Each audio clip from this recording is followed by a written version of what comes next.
ડાકોર રણછોડરાયજી મંદિર અને આપ તેના પૂજારી, આપે થોડાક દિવસો પહેલા સોશિયલ મીડિયામાં એક પોસ્ટ મૂકી છે મંદિરના લાડુ પ્રસાદી અંગે, તો તે અંગે શું કહેશો?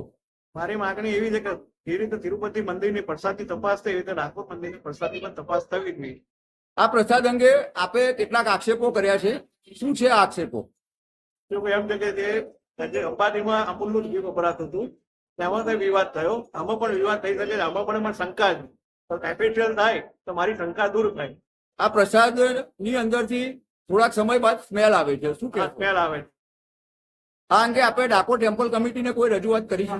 મેં સોશિયલ મીડિયા પર મૂક્યું, પણ એમને કોઈ રજૂઆત ઓફિશિયલી કોઈ રજૂઆત કરી નથી મારી સાથે.